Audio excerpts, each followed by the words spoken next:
Hello, xin chào cả nhà. Hôm nay thì chúng ta sẽ bắt đầu với một cái bài tổng hợp, và chắc chắn là trong cái bài tổng hợp này nó sẽ có những cái kiến thức mới cho các bạn.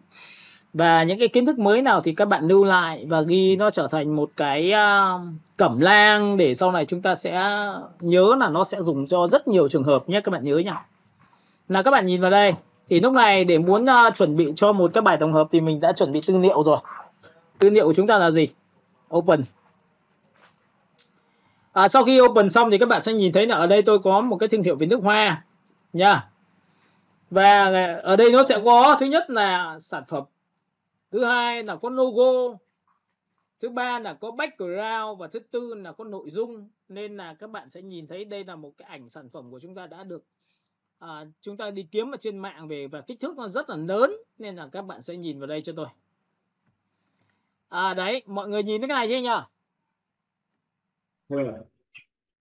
Để muốn xóa được cái chữ này nhá thì các bạn sẽ dùng một cái thủ pháp như sau.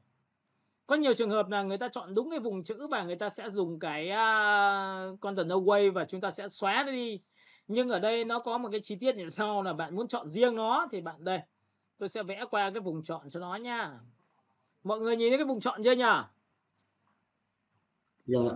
Rồi, bây giờ nó không bị nát nữa đúng không? Alo? Nó không lãng nữa đâu thôi, mượt rồi. Ok, ngon rồi. Chắc con em tắt đi mấy cái phần mềm kia là máy nó chạy được. Nào các bạn sẽ nhìn vào đây này.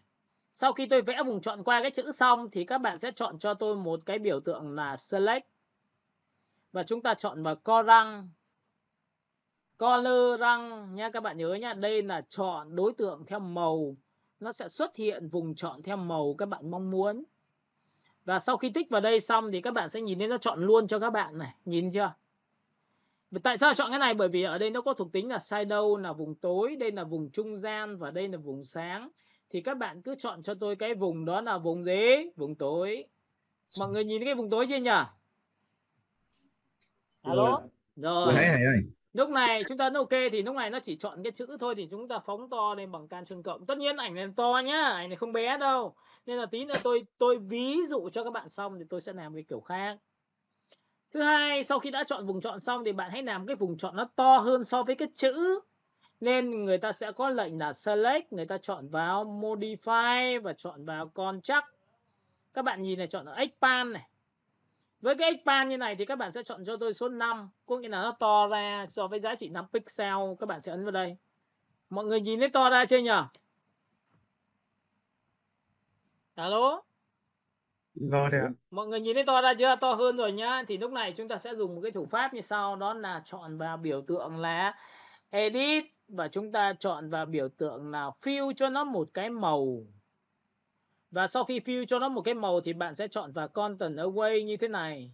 Với tất cả các thông số giữ nguyên và mặc định thì các bạn chỉ cần ấn ok thôi. Lúc này toàn bộ cái chữ các bạn sẽ biến mất.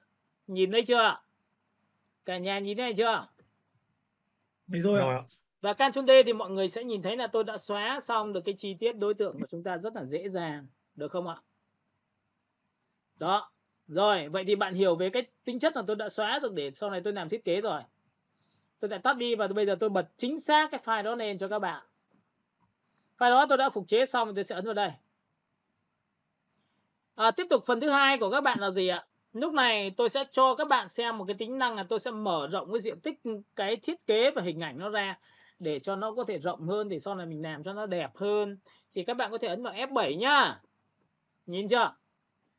Việc thứ hai là các bạn sẽ mở rộng cái diện tích của cái khung hình của chúng ta ra bằng cách các bạn tích vào cái biểu tượng cái khóa cho tôi. Và sau khi nó mở rộng ra, sau đó thì bạn sẽ dùng cái công cụ crop. Nhìn công cụ crop cho bạn đẩy cái này lên trên một tí giúp tôi. Và bạn sẽ đẩy cái này xuống dưới một tí giúp tôi. Nhìn chưa? Lúc này sau khi đẩy xong các bạn chỉ cần ấn enter thôi. Thì lúc này cái diện tích của chúng ta làm sao? Nó sẽ mở rộng lên bên trên bên dưới. Lúc này dùng công cụ M chúng ta quét qua vị trí phía trên. Nhìn nhá. Và sau khi quét qua vị trí phía trên xong thì các bạn chỉ cần chọn cho tôi cái biểu tượng là edit và chọn vào fill cho nó một cái màu. Lúc này bạn chọn content away thì tự khắc nó sẽ đắp đối tượng này vào vị trí trống đó. Tôi ấn OK cho các bạn xem. OK, mọi người nhìn thấy cái này chưa nhỉ? Rồi, phần số 1 đã xong. Phần phía dưới thì các bạn cũng tương tự như vậy. Chúng ta dùng công cụ M, chúng ta quét vào đây. Và sau khi quét xong thì chúng ta cũng chọn vào Edit và chúng ta chọn vào Fill cho nó một cái màu.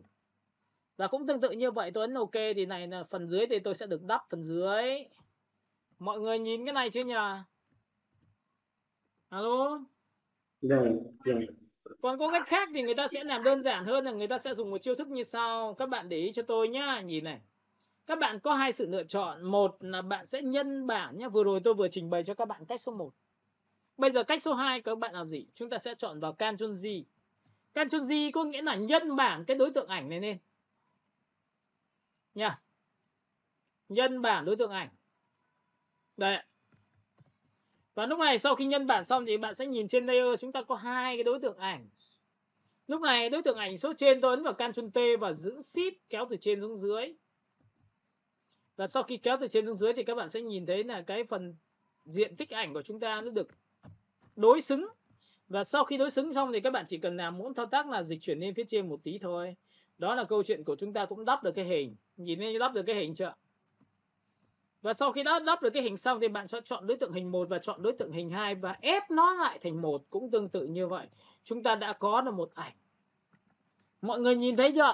Người ta có hai cách nhá. OK, mọi người nhìn thấy cái này chưa nhỉ? Rồi, sau khi đã làm xong thì bây giờ chúng ta đã có một cái tư liệu ảnh. Và tư liệu ảnh đã xong thì bây giờ chúng ta sẽ làm thiết kế thôi. Việc đầu tiên là các bạn hãy chọn cho tôi một cái khổ giấy. Và khổ giấy này thì các bạn hãy chọn cho tôi một cái khổ giấy như sau. 1200. Tôi chọn bé thôi. Phần thứ hai tôi sẽ chọn vào 700. Và thứ ba là độ phân giải tôi để là 150. Đây tôi sẽ làm cái banner để cho các bạn biết về bố cục để chúng ta làm. Và sau khi mà tôi đã chọn xong thì tôi chọn vào đơn vị là pixel. Các bạn nhớ nhé, pixel rất quan trọng. Có nhiều bạn là cứ chọn vào những cái kích thước khác nên là đôi lúc máy bị treo là chuyện bình thường nha. Nào ấn OK này. Sau khi đã chọn xong thì bây giờ các bạn sẽ đưa cái tấm ảnh này sang bằng cách như sau. Bước 1, Ctrl A. Ctrl A là chọn hết toàn bộ xung quanh cái ảnh. Ctrl C là copy cái ảnh. Và chúng ta ấn vào Ctrl W hay là Ctrl V kép để xóa cái ảnh này đi. Để cho nó nhẹ máy, để nó chạy nhanh hơn, Ctrl V kép. Và nó không bị nát đấy, được chưa? Và bước thứ ba là sang bên cái file ảnh này, các bạn ấn vào Ctrl V cho tôi thì cái ảnh nó đưa vào. Các bạn thấy ảnh to không ạ? Alo? To. Rất to đúng không? Đấy, chúng ta ấn vào Ctrl T và chúng ta giữ phím Man kéo vào để nó đồng dạng. Được chưa? Và chúng ta sẽ kéo vào đây. Đấy nhá, các bạn có hai sự lựa chọn, được chưa? Cách thứ ba nữa là tôi sẽ cho các bạn xem một cái ảnh và background để tôi thực hiện cái thao tác này nhá. Các bạn để ý cho tôi này. Lúc này trong trường hợp này tôi sẽ đưa một cái hình ảnh nó có thể nhỏ đi để cho cái file thiết kế của các bạn nó dễ dàng hơn. Tôi có thể cho nó nhỏ về tầm này. Và sau khi nhỏ tầm này xong thì các bạn sẽ thấy bên tay phải của chúng ta đang bị làm sao? Khuyết thiếu. Nên là khi mà chúng ta bị khuyết thiếu thì các bạn nhớ là cái background tôi đang là màu trắng. Tôi sẽ dùng bút Y ngắn và tôi chỉ vào cái màu ở dưới mặt cô gái. Để làm gì? Tôi lấy cái màu đậm của cô gái. Rồi, sau khi lấy màu đậm xong thì tôi sẽ chọn vào cái background. Background là lớp dưới này, các bạn nhìn thấy chưa? Lúc này chúng ta đổ màu bằng lệnh là Alt Delete. Thì các bạn sẽ nhìn thấy background tôi đã làm xong. Background là một màu đậm. Phía trên là một cô gái sáng hơn, nó sẽ tương phản. Nhớ là phải chọn tương phản rồi, chúng ta đã ăn tiền rồi. Bước số 2 tôi sẽ bật lên cái file đó cho các bạn là Ctrl O và tôi sẽ chọn vào file 123. Tại sao tôi chọn 123 này? Bởi vì đây là cái tông màu của cô gái, nó là màu hồng, thiên về màu hồng. Mà trong khi đó tôi muốn dùng một cái background là Ctrl O. Tôi có một cái background là hoa, nhưng hoa lại là hoa vàng. Làm thế nào để nó trở thành hồng bây giờ? Thì bây giờ các bạn nhìn vào cho tôi này, tôi sẽ dùng cho bạn một tiêu chí là tôi sẽ lấy cái background là cái tông màu của cái ảnh số 1 là 123 này để nhuốm màu sang cái màu vàng này. Bằng cách nào? Thì các bạn lưu ý cho tôi là bước 1 bạn chọn vào cái ảnh màu vàng.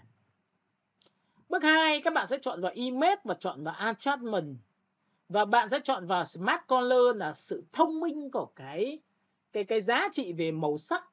Cái này là dùng cho việc nhuốm màu của các tông màu hiện đại, tông màu đẹp. Các bạn có thể dùng cái chiêu thức này.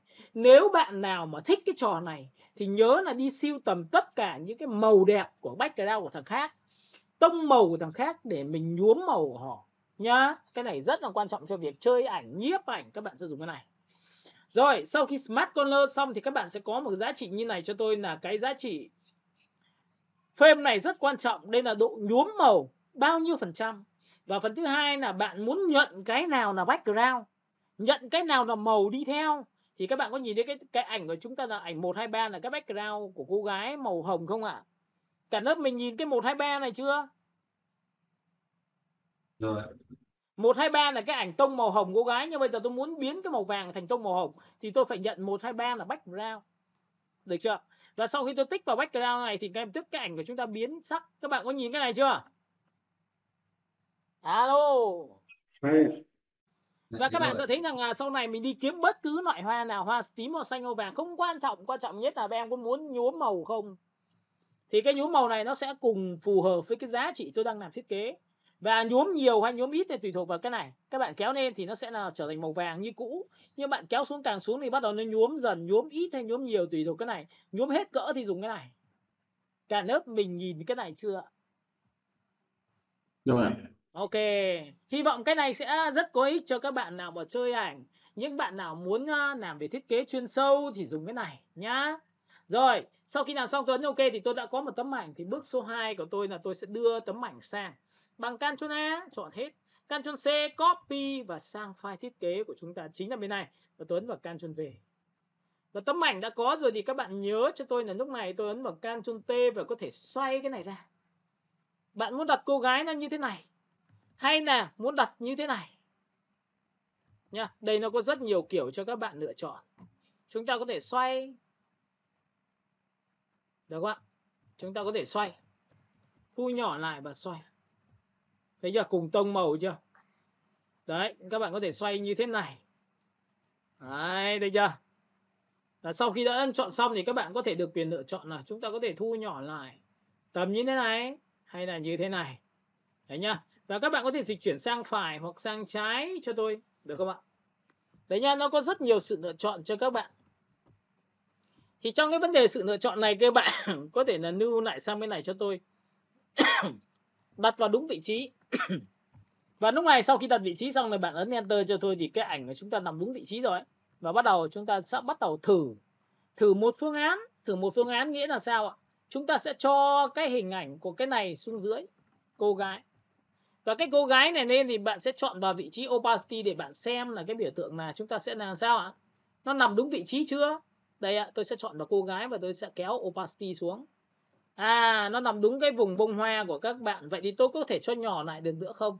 Thì các bạn nhớ cho tôi là trong trường hợp này tôi sẽ đẩy cái bông hoa lên. Đây ạ, bông hoa của chúng ta lên này. Ctrl Shift ngoặc vuông bên tay phải. Ctrl T và chúng ta sẽ thu nhỏ lại. Đấy nhá. Các bạn sẽ thu nhỏ lại cho tôi. Và trong cái vấn đề về thu nhỏ lại thì các bạn có thể cho nó, cô gái là có thể nằm sang bên phải, bên trái ở vị trí như thế này. Và lúc này cũng tương tự như vậy, đây là tay của cô gái. Tôi sẽ lui vào bên trong này một tí nữa để cho nó bông hoa nó vào vị trí của tôi mong muốn như này. Và theo nguyên tắc để bạn muốn làm mờ của cái bông hoa thì người ta sẽ có những cái cách như sau, là bạn có thể dùng thẳng trực tiếp cái công cụ lasso, quét qua vùng chọn của đối tượng của hình phía trên là như thế này. Và sau khi quét qua xong thì bạn sẽ dùng công cụ là Shift F6, Shift F6 là Select. Chọn vào Modify và chọn vào Shift F6 là làm mềm vùng chọn sau khi vẽ. Và làm mềm xong thì các bạn có thể chọn cho tôi giá trị là 50, 100 hoặc 150, được không ạ? Và lúc này chúng ta được quyền xóa đi thì các bạn sẽ nhìn thấy cái bông hoa nó sẽ chuyển lên vào nền theo cái cấp độ mà chúng ta mong muốn một bông hoa như thế này. Còn có những trường hợp thì người ta sẽ làm sao? Người ta sẽ dùng cái công cụ lasso và người ta quét qua như thế này. Người ta không chọn 150 nữa mà người ta dùng Shift F6. Shift F6 nhé, các bạn nhớ nhé, Shift F6. Chúng ta sẽ chọn là giá trị rơi tầm khoảng 80% và lúc này chúng ta xóa đi. Các bạn sẽ nhìn thấy cái bông hoa tôi sẽ làm sao vế kéo đối tượng đó sang bên tay phải một tí nữa để cho nó nằm đúng ở vị trí mà tôi mong muốn. Ví dụ đây là cái hình của bạn này, nhìn chưa? Đó, các bạn có thấy không? Và chúng ta được quyền lựa chọn là cái vị trí nó có ổn hay không. Rồi. Và thậm chí bạn là thầy ơi, nhưng mà em thích là cô gái nó có thể là như thế này có được không ạ? Hay là nó có thể như thế này được không ạ? Đấy, tùy theo tính chất các bạn xoay làm sao để cho cái hình của các bạn đẹp nhất. Các bạn có thể được quyền chọn lựa vào vị trí mà các bạn mong muốn. Được chưa? Rồi, sau khi đã lựa chọn đến đây xong thì bắt đầu chúng ta sẽ tiếp tục chúng ta thu nhỏ lại bằng Ctrl T và thu nhỏ lại như thế này và chúng ta sẽ kéo xuống đến đây. Đấy, ví dụ như này. Đấy, đặt đến phần tay, được chưa? Đấy, thế là background của chúng ta là từ hoa hồng chuyển sang cô gái, làm cho nó rất là dễ dàng và chúng ta có thể làm sao? Đã xong được cái bước số 1. Bước số 2 của các bạn là làm thế nào để cho cô gái nó chìm vào nền, cũng tương tự như vậy. Tôi sẽ dùng một cái thao tác là làm cho nó chuyển êm vào nền. Mà để chuyển êm vào nền thì người ta làm một cách nào? Người ta sẽ chuột phải chọn thẳng trực tiếp của cái background, dùng công cụ M và quét qua vị trí bên tay phải. Lúc này cái vị trí bên tay phải các bạn đã xong rồi thì các bạn chỉ việc làm mỗi cái thao tác thôi, đó là Shift F6. Sau khi Shift F6 xong thì các bạn sẽ chọn cho tôi là 150 và xóa dần cái phía dưới đi. Các bạn sẽ nhìn thấy cảnh cô gái sẽ chuyển êm vào nền cho các bạn. Đó, thế nào các bạn đã có được cái vị trí này. Còn nếu không thì các bạn có thể chìm cho nó dần dần, xóa dần. Được chưa? Ctrl D. Lúc này chúng ta đã có hai cái vị trí đối tượng của chúng ta đã làm xong. Chúng ta chuột phải vào biểu tượng cái phía hình phía trên. Có thể dùng cái phương pháp là Ctrl G để làm gì? Ctrl T để làm gì? Giữ Shift kéo từ trên xuống dưới. Đấy, các bạn có nhìn không ạ? Chúng ta có thể giữ Shift nha để kéo từ trên xuống dưới để làm sao? Chúng ta có một cái background hoa có thể như thế này. Đó. Thế là bông hoa của chúng ta đã được hoàn thành rồi thì bây giờ nhiệm vụ của chúng ta là gì? Chúng ta sẽ ấn vào biểu tượng là Ctrl E. Các bạn nhớ nhá, chúng ta sẽ chọn vào Ctrl E đối tượng này bằng Ctrl E này, ép lại thành 1. Và lúc này cái hình của chúng ta đã xong, hình số 1, hình số 2, hình số 3 của hai cái đối tượng này đã xong rồi. Tiếp theo. Bây giờ đến cái phần tiếp theo nữa là các bạn sẽ xóa cái 1 2 3 này đi, không cần thiết nữa thì chúng ta xóa đi, và bông hoa này tôi cũng xóa luôn. Tôi chỉ giữ lại được cái phần hình của thiết kế của chúng ta là cái background này thôi. Rồi, sau khi làm xong thì bây giờ đến phần thứ hai của các bạn là sẽ làm một cái sản phẩm. Mà trước khi làm sản phẩm thì chúng ta sẽ chọn vào vị trí là chọn là file và chọn vào Ctrl O cho tôi. Trong trường hợp này cái chai của chúng ta nó nằm ở đây. Và sau khi đã có cái chai xong thì các bạn nhớ một điều rằng cho tôi là chắc chắn để muốn cắt được cái hình này ra mà sắc nét thì chúng ta sẽ chọn qua pen nhé. Các bạn nhớ nhé, cái công cụ pen là công cụ mà đồ hình, nên bạn sẽ phải đồ rất chính xác. Tôi sẽ tích vào đây 1 điểm. Tôi giữ Shift tôi kéo sang bên này. Tiếp theo tôi sẽ kéo vào đây, tôi bẻ cong, giữ Shift. Nhớ là pen của chúng ta là dạng path thì là vùng chọn nhé. Các bạn sẽ đẩy lên cái này cho tôi và kéo lên đây. Và tiếp theo các bạn sẽ đẩy lên đây cho tôi.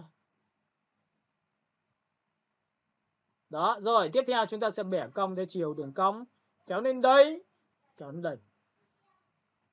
Đồ càng chính xác thì càng tốt, và tất nhiên những cái tư liệu này tí nữa tôi sẽ gửi lại cho các bạn sau cái bài học. Và để các bạn luyện cái này, sau cái bài này các bạn sẽ sáng tạo cho tôi nhiều cái bài dạng như thế này để cái trình độ của các bạn tốt hơn, xử lý về mặt tổng hợp. Giữ phím Alt cắt cánh tay đòn. Kéo về đây, kéo về đây. Rồi bẻ cong theo chiều của đường cong. Kéo về đây. Kéo về đây. Rồi chúng ta kéo lên đây một tí nữa và chúng ta sẽ kéo bên đây một tí nữa. Chúng ta kéo sang bên này. Và tất nhiên là đồ phải chính xác nhé, các bạn nhớ nhá. Rồi ok. Tiếp theo tôi tích vào đây 1 điểm và tôi bẻ cong theo chiều của đường cong. Rồi, giữ phím Alt cắt cánh tay đòn và chúng ta làm bẻ theo chiều đường cong. Tất cả những cái ảnh này rất chất lượng nên là các bạn sẽ nhớ là khi mà mở file chất lượng như này thì đôi lúc cái ảnh của chúng ta nặng và file thiết kế của chúng ta lớn, nên là chúng ta sẽ cũng có thể là máy kể cả khỏe thì vẫn bị treo nhá. Rồi, chúng ta bẻ cong theo chiều đường cong. Ok, chúng ta sẽ chọn vào đây, chúng ta bẻ cong xuống đây, chúng ta sẽ kéo vào đây, chúng ta sẽ kéo vào đây. Ok, chúng ta sẽ bẻ cong theo chiều đường cong. Đấy, từ hôm nọ tìm mấy cái ảnh nước hoa này thì mãi mới được cái nước hoa này trông nó tử tế một tí thì tôi sẽ gửi lại cho các bạn. Và sau khi đã làm xong như cái này thì các bạn chỉ cần ấn vào Ctrl Enter giúp tôi. Và sau khi ấn vào Ctrl Enter thì nhớ một điều rằng là chúng ta ấn vào Ctrl X. Và sau khi ấn vào Ctrl X xong thì các bạn sẽ nhớ là đưa sang cái file thiết kế của các bạn. Và nhiệm vụ của chúng ta là cái hình của chúng ta quá lớn quá. Các bạn sẽ ấn vào Ctrl T và thu nhỏ lại cho tôi. Cái file thì nó rất là nặng, nên là chính vì vậy mà chúng ta giữ phím Man, chúng ta kéo vào đây và nhớ một điều rằng cái thiết kế này nó phải phù hợp và đặt trong một cái không gian rất là quan trọng. Nhìn chưa? Nó phải tương đối cho các bạn. Bạn đặt đây thì cái khoảng cách từ cái mép thiết kế đến cái chai thì cũng phải bằng từ mép thiết kế đến cái chai còn lại. Đấy là một trong những cái yếu tố mà tôi hay làm cho các bạn xem. Và tôi đặt vào cái khoảng không như này thì nó rất là dễ dàng, nhìn thấy chưa? Đặt vào khoảng không của nó thì nó sẽ bị làm sao? Che khuất đi và các bạn sẽ nhìn thấy nó nằm đúng vị trí tôi mong muốn. Rồi, cái hình file thiết kế của chúng ta nó tương đối, không nhỏ quá, không to quá, được rồi. Bây giờ việc còn lại tiếp theo của các bạn là các bạn sẽ làm gì ạ? Chúng ta sẽ đánh một cái nội dung. Và chắc chắn là khi đánh nội dung thì các bạn sẽ nhìn vào đây, chúng ta sẽ có một cái từ như sau. Trước khi đánh cái đấy thì tôi sẽ đánh một chữ là quyến rũ dài lâu. Được chưa? Và tất nhiên là chúng ta sẽ có một cái logo thương hiệu rồi. Chúng ta sẽ đặt vào đây, lùi xuống một tí này. Chúng ta sẽ chọn vào Ctrl O. Và ở đây thì tôi đã có một cái logo theo kiểu một cái logo PNG. Logo PNG cho các bạn. Tôi sẽ chọn vào vị trí đó là cái gì nhỉ? Tôi sẽ chọn vào biểu tượng là ổ D. Tôi sẽ chọn vào tư liệu đồ họa. Tôi sẽ chọn vào biểu tượng một cái học Photoshop và tôi chọn vào bài 1. Trong phần này thì tôi đã có một cái logo là PNG, tôi xuất từ file AI sang rồi nên nó rất sắc nét, các bạn nhìn chưa? Ctrl A chọn hết, Ctrl C copy và sang file thiết kế của các bạn thì tôi ấn vào Ctrl V. Và tất nhiên là khi ấn vào Ctrl T để tôi thu nhỏ lại cái vị trí này, nhìn thấy không ạ? Tôi thu nhỏ lại cái vị trí này. Sau đó thì tôi thu nhỏ cái vị trí này, giữ phím Man các bạn thu nhỏ lại để nó đồng dạng. Và nhớ một điều rằng nó phải nằm đúng vị trí của chúng ta, nhìn chưa? Cái vị trí đây thì tôi có thể đặt logo tầm này. Và khi đặt như này thì các bạn sẽ thấy rằng là ở đây chúng ta cũng có rất nhiều cái vị trí mà bị tranh chấp.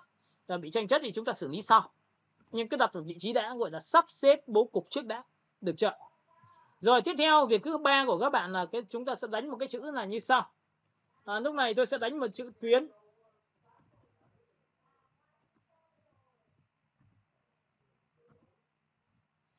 Đầu tiên tôi sẽ đánh một cái chữ quyến rũ nhá. Các bạn sẽ phóng to cho tôi.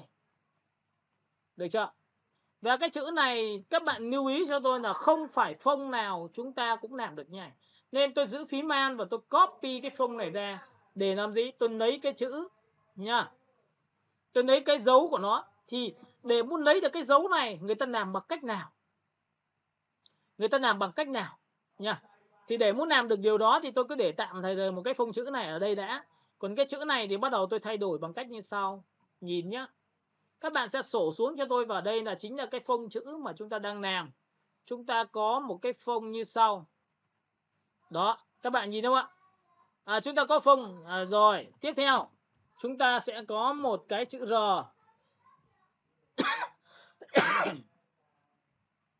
Phông thì rất là điệu. Nhưng lý do nó điệu nên không phải lúc nào chúng ta cũng phải dùng được cái phông này. Chúng ta có thể quét qua và tôi đánh một chữ Y dài, Y thường, được không ạ? Và tiếp theo là cái phông chữ này của các bạn, tôi sẽ đánh một cái dấu. Cái chữ Q này các bạn cần phải thay đổi lại là chọn một cái phông thường thôi, được không ạ? Chúng ta sẽ sổ xuống và tôi chọn một cái phông chữ Q như thế này, được không ạ? Được chưa? Nào, T, quét qua chữ Q. Sau đó thì chọn cho tôi một cái biểu tượng sổ này xuống, chọn vào đây. Thì lúc này chúng ta chọn một cái phông chữ thường là chữ Q. Đây ạ, tôi cho các bạn xem chữ Q tôi rất là đơn giản. Được chưa? Phần thứ hai nữa là chúng ta sẽ có một chữ U, chữ Q và chữ Y của chúng ta như thế nào? Đây, chữ Y của chúng ta quét qua. Chúng ta có thể chọn một phông chữ thường. Đây, phông chữ thường của chúng ta có thể là như này. Đây nhá. Hoặc là phông như này. Đấy, tùy thuộc theo tính chất của các bạn để các bạn làm sao để cho nó phù hợp. Được chưa? Rồi. Sau khi đã chọn xong cái chữ này xong này các bạn nhìn này, tôi chọn vào đây và chữ Q tôi đã được rồi. Thì bắt đầu tôi sẽ có một cái chữ quyến rũ và cái này tôi giữ phím Man tôi đẩy vào trong. Được chưa? Và phông này thì toàn bộ tất cả những cái tiêu chí này tôi ấn vào Ctrl T, tôi kéo đây. Được chưa? Và nó nằm đúng vị trí mà các bạn mong muốn. Tôi sẽ làm từ đây cho đến đây, từ trái qua phải cho các bạn. Đấy nha. Đây là cái bài tập về phông chữ để các bạn luyện rất điệu đà. Và phần thứ hai là các bạn sẽ tích vào đây, Enter. Và làm thế nào để lấy được cái dấu này lên thì các bạn nhìn cho tôi nhé. Cái chữ này này, nhìn chưa? Chúng ta dùng một cái phương pháp như sau là chọn vào cái layer chữ đó. Nhìn này, layer chữ này, biến nó trở thành layer thường. Biến nó trở thành layer thường thì chúng ta có rasterize type là biến phông chữ trở thành thường, là layer thường. Và đã là layer thường thì nó không còn là định dạng phông chữ nữa. Nên chính vì vậy mà các bạn chỉ được quyền làm sao? Dùng câu công cụ M. Chúng ta quét qua phần nào thì chúng ta xóa phần đấy.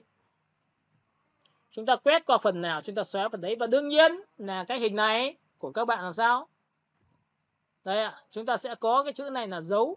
Và cái dấu này của các bạn khá là to. Các bạn có thể ấn vào Ctrl T và thu nhỏ lại. Và sau khi thu nhỏ lại, bạn muốn rằng nó đồng điệu với phần phía dưới thì bạn có thể dùng pen. Bạn đồ lại cho tôi một tí. Ví dụ cái đường này sắc nét hơn tẹo. Được chưa? Các bạn sẽ tích vào đây cho tôi. Đó, và bạn khoanh xuống như này. Ctrl Enter là biến vùng chọn và xóa đi thì cái đường nét này nó sẽ mảnh hơn. Cũng tương tự như vậy, các bạn sẽ nhìn thấy là ở đây chúng ta tích vào đây tí nữa, chúng ta sẽ kéo vào đây và bẻ cong ra như thế này. Và cũng tương tự như vậy, Ctrl Enter và chúng ta lại xóa tiếp. Lúc này các bạn sẽ nhìn thấy tôi có một cái dấu cũng khá là phù hợp với cái thiết kế của chúng ta. Tiếp theo, phần thứ hai nữa là các bạn để ý cho tôi là cái khoảng không. Cái khoảng không của đối tượng của chúng ta, giữ phím Alt và chúng ta tích vào đây, giữ phím Alt đẩy ra một tí để nó lấy được khoảng không đều nhau. Các bạn có thể giữ phím Alt 1, 2, chúng ta sẽ lấy nha, được chưa? Tiếp theo, cái chữ U này nó khá xa so với cái hình này, tôi sẽ ấn vào đây và tôi sẽ giữ phím Alt, tôi đẩy đuôi vào trong để nó sát vào cái chữ của tôi. Và lúc này thì các bạn sẽ nhìn thấy là tôi sẽ kéo đây. Chuột phải chọn vào cái chữ quyến rũ 1. Đây này, copy đây. Rồi, cái này cần dấu sắc thì tôi lại chọn là pen và tôi lại tích vào đây một điểm, tôi kéo vào đây. Nên là phông nước ngoài thì đẹp nhưng lại không có dấu. Ctrl Enter. Lập lên một layer mới và lại đổ một cái màu cho tôi. Đó, thì các bạn có nhìn thấy cái hình của tôi được chưa? Sau khi đã làm xong cái hình này xong thì các bạn sẽ nối cho tôi cái vị trí mà các bạn mong muốn là các bạn nhìn này. Cái đối tượng này các bạn sẽ dùng pen rồi bạn lại đồ tiếp cho tôi vào cái vị trí text này. Bạn đồ vào đây cho tôi. Và nhớ là cái đường cong của nó thì nó sẽ phải phù hợp với cái thiết kế của các bạn ấy. Các bạn tích vào đây cho tôi. Được chưa? Ok, và lúc này chúng ta sẽ vẽ cong vào đây, chúng ta kéo vào đây. Đó, rồi Ctrl Enter, lập ra một layer mới, lại đổ một cái màu. Đấy, chúng ta cứ đổ dần những cái vị trí này. Đấy, đường cong của này cho nó đẹp. Rồi, sau khi đã kéo từ bên này sang bên này xong thì chúng ta sẽ chọn là pen, chúng ta tích vào đây một điểm, chúng ta kéo vào đây một điểm. Bạn nào khéo léo thì cứ đồ làm sao cho nó kín lên cái vị trí này. Được chưa? Ctrl Enter và chúng ta lại đổ một cái màu. Được chưa? Rồi, sau khi đã luộc xong tất cả những cái vị trí cong rồi thẳng rồi chỗ này, đấy thì các bạn sẽ ngồi thu nhỏ lại thì chúng ta đã có một cái chữ trông rất là bắt mắt. Tiếp theo hình của các bạn bây giờ thì các bạn sẽ chọn cho tôi một cái vị trí, tôi chọn vào vị trí số 1, vị trí số 2. Đây ạ, các bạn sẽ chọn vào vị trí số 1 này, vị trí số 2 của chúng ta là cái chữ này và vị trí số 3 của các bạn là chọn vào layer 1. Đây, phóng to. Tôi sẽ chọn vào group toàn bộ tất cả các ông này thành một cho tôi. 1 thằng, 2 thằng, 3 thằng, 4 thằng và 5 thằng. Đó. Sau khi 5 thằng xong thì bạn sẽ group lại cho tôi bằng cách là các bạn ấn vào Ctrl G. Và cái này thì các bạn sẽ chọn vào cho tôi là text. Được chưa? Sau khi đã có text xong thì các bạn có thể chọn cho tôi một cái vị trí là tôi ấn vào Ctrl T và tôi thu nhỏ lại. Cái chữ của chúng ta mảnh khảnh như thế này. Được chưa? Và lúc này bây giờ việc còn lại của các bạn làm sao để uốn được cái hình này, vị trí này uốn vòng đây hay là võng xuống đây đi như này. Đấy là tùy theo tính chất của các bạn nhé. Thì các bạn nhìn vào đây cho tôi. Lúc này Có hai sự lựa chọn. Một là các bạn sẽ đi từ cái đường này chạy vòng xuống đây và bắt vào đây. Đi theo cái đường tay này. Chúng ta nhìn thấy chưa? Ok. Và để muốn làm được điều đó thì chúng ta sẽ chọn vào công cụ như sau. Pen. Các bạn sẽ tích vào đây cho tôi 1 điểm. Các bạn sẽ bẻ cong từ đến đây. Đó nhá. Hoặc là tùy theo tính chất. Ví dụ các bạn vòng như này. Đấy, được chưa? Đấy. Thì đấy là cái vị trí mà các bạn mong muốn là các bạn có thể tùy theo. Chúng ta sẽ chọn vào đây và tôi sẽ bẻ cong từ đây xuống đến đây. Được chưa? Trong quá trình khi bẻ cong thì các bạn giữ phím Ctrl, bạn đẩy này cho tôi. Đấy nhá, đẩy như này để làm sao chúng ta sẽ sát được cái hình của chúng ta như này. Và sau khi đã làm xong thì chúng ta sẽ làm một cái thao tác như sau, đó là chúng ta cắt cánh tay đòn. Và sau khi cắt cánh tay đòn thì các bạn sẽ tích vào đây cho tôi 1 điểm. Được chưa? Chúng ta sẽ bẻ cong theo chiều của đường cong. Nha, có nghĩa là nhiệm vụ của chúng ta là sao? Chúng ta cắt này để tí nữa tất cả những cái vị trí bên trong này chúng ta sẽ là nó theo cái khung chữ. Các bạn sẽ tích vào đây cho tôi. Được chưa? Và cái này thì tôi sẽ bẻ cong theo chiều của đường cong.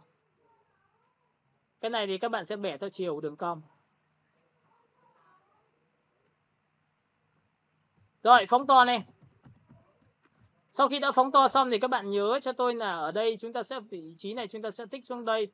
Cứ miễn sao đi theo đúng cái đường biên của cái phông chữ này chúng ta an toàn. Đấy, nhiệm vụ của chúng ta chỉ như vậy thôi. Chúng ta sẽ bẻ cong theo chiều của đường cong. Chúng ta sẽ bẻ thông kiểu đường cong, chúng ta sẽ bẻ theo chiều đường cong. Ok, chúng ta sẽ bẻ cong ra đây. Chúng ta sẽ bẻ cong lên đây. Chúng ta kéo đây. Ok, chúng ta sẽ bẻ cong theo chiều đường cong và chúng ta sẽ bẻ cong theo chiều đường cong và cứ như thế này các bạn sẽ yên tâm một điều rằng chúng ta sẽ đồ rất là chính xác với cái hình, đồ theo đúng cái phần chữ. Đấy nha, chúng ta sẽ bẻ theo chiều đường cong. Và bạn biết tại sao thì tôi đã nối các chữ này với nhau rồi đúng không? Ok, tôi sẽ kéo xuống đây. Tôi sẽ bẻ cong theo chiều đường cong. Và chúng ta sẽ đi cái vị trí này lên trên đây một tí. Nào, bẻ lên đây một tí, vẽ vào đây. Với cái vị trí này tôi sẽ điều chỉnh lại cái cánh tay đòn để làm sao nó đúng vào cái vị trí đường biên chạy xung quanh. Tôi sẽ tích vào đây, đi sang đây và vị trí chúng ta kéo vào đây. Đó, chúng ta sẽ kéo vào đây. Chúng ta sẽ kéo vào đây. Đó, đây là nhiệm vụ của các bạn. Và sau khi đến đây xong thì các bạn sẽ nhìn thấy là cái đường này của chúng ta là các bạn từ đây bạn uốn lên đây. Đấy, các bạn có thể chọn vào đây và bẻ cong như này cho tôi. Để cái đường biên của các bạn sẽ đi theo chiều của đường cong của hình của chúng ta thiết kế như này. Và sau khi đã làm xong được cái vị trí này các bạn sẽ kéo lên đây cho tôi và kéo trên đây cho tôi và kéo này cho tôi và kéo này cho tôi. Và tất nhiên cái đường pen này của chúng ta đang là dạng pad nhưng mà chúng ta mong muốn là chúng ta vẫn chỉnh sửa được. Nên các bạn sẽ ấn vào phần xếp cho tôi trong phần này.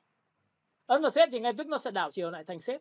Và đã trở thành xếp thì các bạn sẽ nhìn này nó sẽ là màu. Và cái màu đối tượng chúng ta đã có rồi. Các bạn nhớ nhé, chỉ chúng ta sẽ chọn vào lệnh như sau. Các bạn sẽ chọn vào lệnh xếp cho tôi. Và lúc này cái màu hình của chúng ta đang là màu gì? Pen.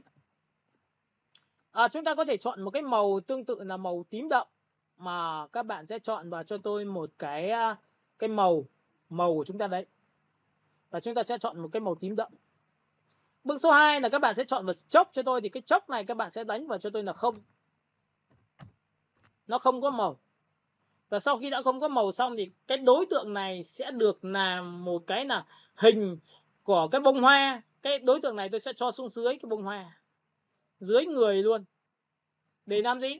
Để tôi cho cái người và cái hình bông hoa này chui vào trong cái khung này. Nhưng nó lại đi theo đường biên của cái chữ. Các bạn lưu ý cho tôi cái phần này. Và tôi đã đặt chữ rất quan trọng là bằng khoảng cách từ đây cho đến cái chai. Và từ cái phần này đến cái chai của bên tay phải. Các bạn sẽ chọn 1 và 2. Và chúng ta chọn ở biểu tượng là Ctrl+G. Thì cả nhà mình sẽ nhìn thấy là cái chữ của chúng ta nó sẽ đi theo cái đường biên của cái chữ. Và cái chữ này các bạn sẽ xử lý mấy công đoạn như sau. Các bạn sẽ nhìn thấy cái chữ của chúng ta đang là màu đậm. Các bạn sẽ chọn vào cho tôi cái phần chữ đó bằng cách như sau. Đây ạ. Tôi sẽ sổ cái này xuống và tôi chọn chuột phải, chọn vào cái chữ. Và cái chữ này tôi chọn vào T để tôi chọn một cái đầu tiên là màu trắng để cho các bạn dễ nhìn hơn. Nhìn nhá, các bạn sẽ chọn vào T và chọn vào màu trắng. Nào, bây giờ thì chúng ta sẽ chọn vào chuột phải, chọn vào tuyến rũ này. Thấy chưa? Cái này của chúng ta là chưa vào nằm trong này, T này. Chúng ta sẽ chọn một cái màu đó là màu trắng. Đó, các bạn có nhìn theo ạ? Rồi, tiếp theo. Phần thứ hai, tất cả những cái biểu tượng như là chữ này. Chúng ta sẽ sổ xuống, chúng ta chọn vào lây số 4. Tôi khóa nền lại. Tôi khóa nền lại và tôi đổ một cái màu trắng tiếp theo. Tiếp theo cái biểu tượng này tôi cũng tương tự như vậy, tôi chuột phải, tôi chọn vào số 6. Tôi lại khóa nền lại và tôi đổ màu tiếp theo, màu trắng. Và cũng tương tự như vậy, tôi sổ xuống, tôi chọn vào cái quyến dụ copy, tôi khóa nền lại và tôi đổi màu bằng am đen. Thì các bạn sẽ nhìn thấy là cái hình này của chúng ta đã được đến đây. Đấy, cái hình của chúng ta đã được cái này.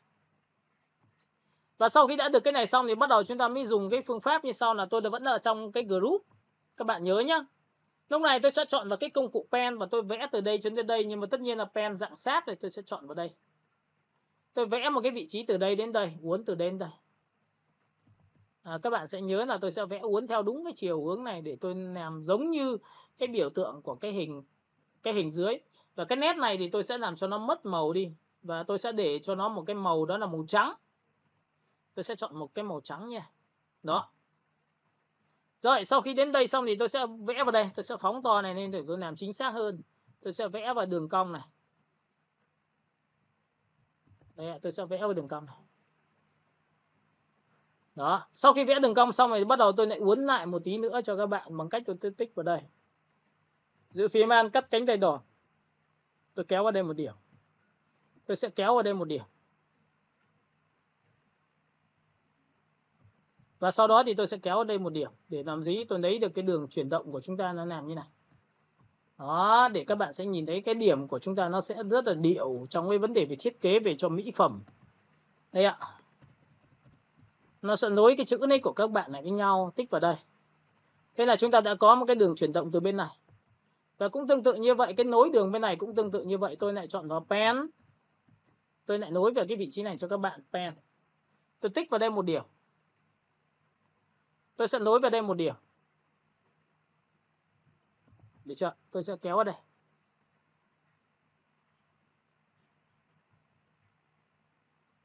Và tôi sẽ bẻ cong lên đây.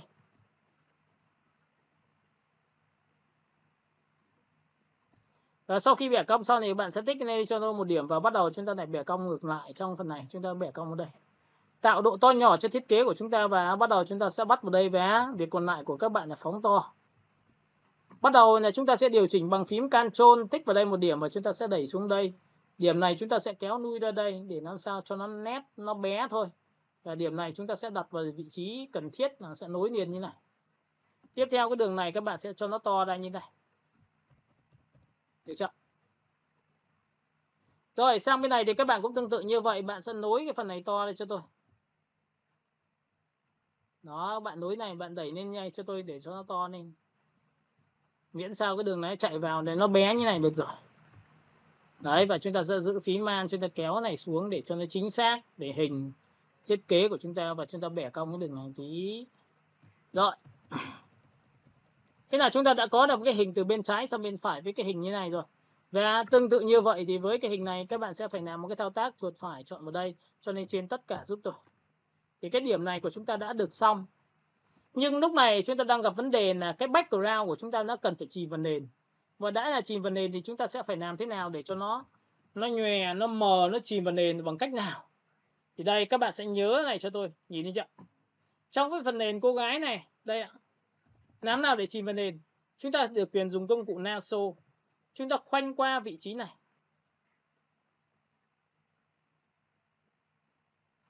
Và chúng ta dùng công cụ Shift F6 làm mềm vùng chọn là rơi tầm khoảng 100. Và tất nhiên tôi ấn xóa đi thì nó sẽ trầm vào nền. Các bạn sẽ nhìn trầm vào nền.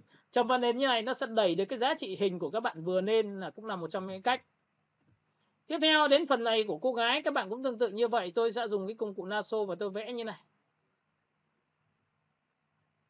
Tất nhiên tôi vẽ theo cái đường chuyển động của cái hình thiết kế của chúng ta đặt như thế này. Và sau khi làm xong chúng ta dùng công cụ Shift F6 làm mềm vùng chọn sau khi vẽ và tôi chuột phải chọn vào cô gái và tôi cũng xóa như này.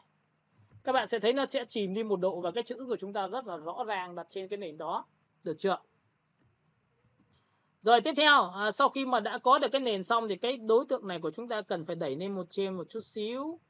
Và cái logo này của các bạn sẽ đặt vào đây.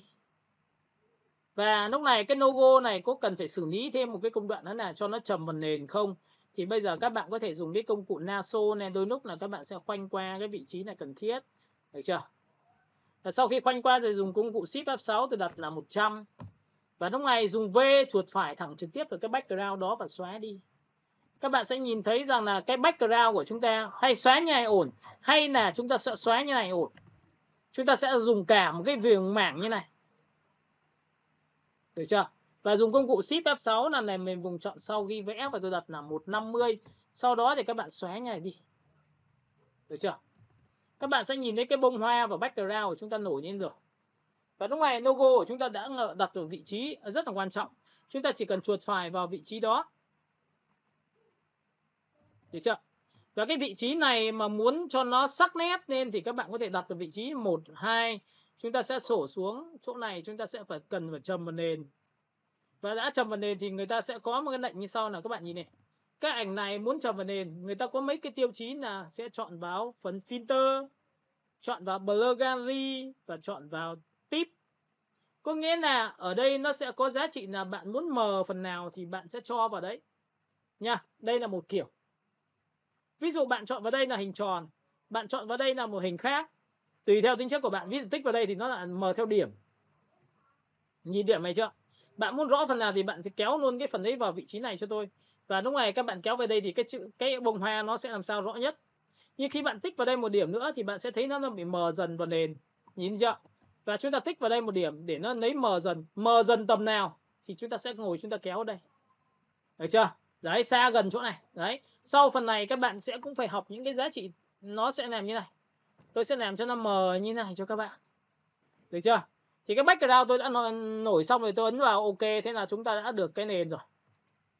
Tiếp theo phần thứ hai của các bạn là cái logo này của chúng ta sẽ phải cần một cái thao tác nữa là tôi nhân bản làm 2. Giữ phím Alt tôi copy ra phiên bản làm 2. Và phiên bản này thì các bạn khóa nền lại cho tôi và đổ một cái màu đậm hơn, y ngắn chỉ vào đây. Được chưa?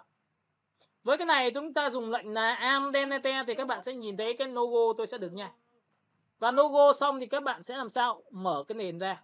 Cái nền này các bạn chọn vào filter, chọn vào blur, chọn vào Gaussian blur để làm gì? Nhòe ra. Được chưa? Và sau khi đã nhòe xong thì các bạn sẽ đặt vào đây cho tôi và cái này cho xuống dưới một nấc để nó nổi được cái logo của chúng ta lên. Các bạn chưa thấy nổi thì bạn ấn vào Ctrl G lần thứ 2, bạn sẽ đặt vào đây bên tay phải cho tôi một tí để nó làm sao? Nổi lên. Và nhớ là phải chọn vào multi, tôi đã dạy về multi rồi. Và tiếp theo nữa là bạn có thể chọn vào filter, chọn vào blur để cho nó nhòe ra tí nữa, để cho nó mềm hơn từ thiết kế của các bạn. Đó, thì các bạn sẽ nhìn thấy cái chữ của chúng ta, logo chúng ta đã nổi trên nền rồi. Và tiếp theo nữa thì các bạn sẽ nhìn ở đây. Cái chữ, cái group của các bạn ở đâu ạ? Tôi sẽ chuột phải vào chính cái đó. Được chưa? Trong cái phần này thì các bạn để ý cho tôi là cái phần group này của chúng ta nó có một cái biểu tượng từ đến đây. Các bạn sẽ sổ xuống cho tôi thì cái biểu tượng này của chúng ta là một cái background bên ngoài là cái xếp số 1 này. Nhìn chưa? Và cái xếp số 1 này các bạn để ý cho tôi là nếu tôi chuột phải biến nó thành Smart Object. Nếu trong trường hợp này mà tôi làm thành Smart Object nha, chuột phải Smart Object nha. Đây, Convert Smart Object.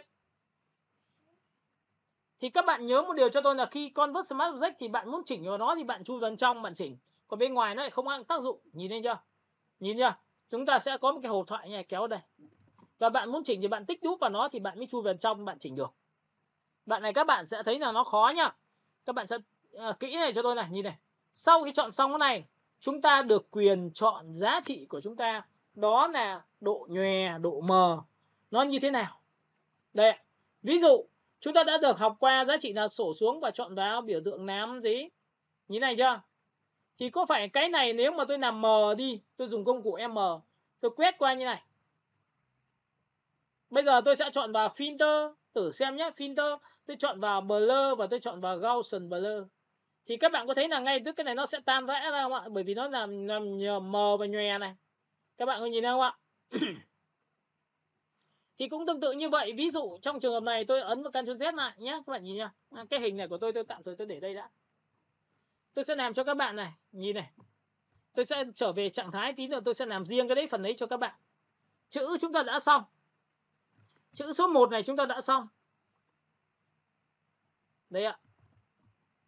Bây giờ làm cách nào để chúng ta quay trở lại vùng chọn cho đối tượng và làm nhòe cho nó bằng giữ phím Ctrl quay trở lại vùng chọn cho đối tượng.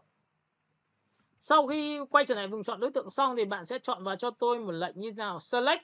Chúng ta chọn vào Modify và chúng ta chọn vào Expand và tôi chọn vào giá trị là số 4. Thì lúc này số 4 hơi to, tôi ấn vào Ctrl Z lại, tôi chọn vào Select. Tôi chọn vào biểu tượng lá Modify và tôi chọn vào biểu tượng lá Expand. Tôi chọn vào số 2. Sau khi chọn số 2 xong thì các bạn nhớ cho tôi là cái đối tượng này vẫn là nằm trong group nhé. Nhìn trong group vậy. Chúng ta chỉ việc làm sao lập ra một layer mới và cái layer này là dưới layer chữ để tôi đổ một cái màu. Thì các bạn sẽ nhìn thấy là khi tôi đổ một cái màu như này thì các bạn sẽ nhìn thấy là nó có cái viền, nhìn thấy chưa? Nó nằm ở dưới. Chúng ta chỉ việc làm mỗi cái thao tác là chọn vào filter, chúng ta chọn vào blur và chúng ta chọn vào Gaussian blur. Thì các bạn sẽ nhìn thấy cái hình này của chúng ta nó sẽ được nhòe ra. Tự khắc chúng ta sẽ làm ra một cái biểu tượng multi. Được chưa? Tiếp theo cái phần này của chúng ta chưa đổ màu này. Vừa rồi chúng ta quên mất chưa đổ màu là cái số 5 này. Khóa nền lại này và đổ cho nó một cái màu đó tên là trắng. Thì như vậy nó mới nối cái nền này sang bên vị trí này được cho chúng ta để cảm giác là cái chữ này của chúng ta nó liền mạch. Đó, thấy chưa? Và lúc này chúng ta đã có một cái biểu tượng chữ là nối từ trái sang phải, từ đông sang tây. Và lúc này các bạn được quyền là chọn cho nó vị trí là như thế nào đó là tùy các bạn, được chưa? Rồi, tiếp theo. Sau khi đã chọn xong phần này, chúng ta sẽ dùng cái phương pháp. Phương pháp này là đổ gradient cho toàn bộ tất cả đối tượng trong group. Đây ạ, group của chúng ta là cái này. Text ạ, TXT.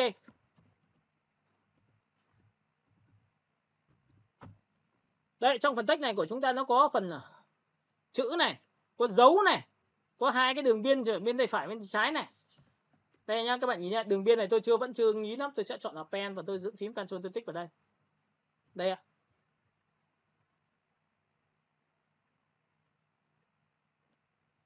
Chúng ta sổ xuống và chúng ta chọn vào cái biểu tượng shape của chúng ta đâu. Shape 3. Giữ phím gì? Pen. Và từ cái này chúng ta sẽ đẩy vào cái này một tí để làm sao nó cho nó chuyên nghiệp hơn, cho nó sắc nét hơn. Đấy, xong rồi. Rồi, sau khi đã chọn xong thì bây giờ bạn sẽ chọn vào text cho tôi thì lúc này chúng ta chọn vào cả cái hình này, đặt vào đây. Rồi, bên này đã xong. Chúng ta sẽ kiểm tra lại bên này xem được chưa.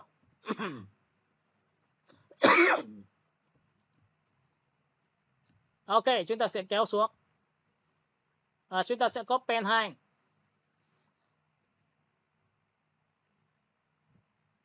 Rồi, xong. Nào, bây giờ thì đổ gradient cho toàn bộ chữ nhá. Để muốn đổ gradient cho toàn bộ chữ trong group, các bạn sẽ chuột phải chọn là blending option cho tôi. Và trong cái phần blending option thì các bạn sẽ có một cái lệnh rất là quan trọng, đó là biểu tượng cho gradient, đó là gradient overlay. Và sau khi chọn được gradient overlay xong thì bạn hãy sổ xuống cái này thì các bạn hãy chọn cho tôi những cái màu như sau. Màu số 1, bạn sẽ chọn vào đâu? Bạn sẽ chọn vào biểu tượng màu vàng. Tiếp theo bạn sẽ tích vào đây cho tôi là chúng ta sẽ chọn vào màu trắng sơn. Và tiếp theo chúng ta sẽ chọn vào đây, chúng ta sẽ có màu đậm hơn. Tiếp theo chúng ta chọn vào đây, chúng ta sẽ có cái màu như thế này. Và tiếp theo các bạn sẽ tích vào đây nhé. Những cái trường hợp này bạn chỉ cần tích vào đây cho tôi và đổ sang bên này. Và tiếp theo chúng ta sẽ chọn vào vị trí bên này, chúng ta sẽ đổ sang bên này. Có nghĩa tích vào hình đó và chúng ta xóa kéo ra. Chúng ta đã có một cái lệnh gradient. Và sau khi đã có gradient, bạn sẽ ấn vào phần OK cho tôi. Lúc này cái gradient chúng ta đang là gradient, chúng ta kéo xuống là từ trái qua phải. Và cái này các bạn đánh về 0 cho tôi. Là các bạn sẽ nhìn thấy là nó sẽ kéo từ trên xuống dưới, nhìn thấy chưa? Hoặc các bạn sẽ chọn vào cho tôi là 90 như thế này để nhìn được cái biểu tượng của các bạn. 90, 180. Được chưa? hay là chúng ta sẽ chọn vào 90 độ, không 90 như thế này, ngang. Và chúng ta sẽ kéo cái trường hợp này xuống dưới. Ví dụ trong trường hợp này tôi sẽ kéo nó xuống đây. Tôi kéo vào đây. Tôi lấy phần sáng này nó như này. Và sau khi đã có phần sáng này xong thì các bạn biết là tại sao nó bị nhòe. Bởi vì lý do là cái bóng của cái chữ quyến rũ của chúng ta nó nằm ở bên trong.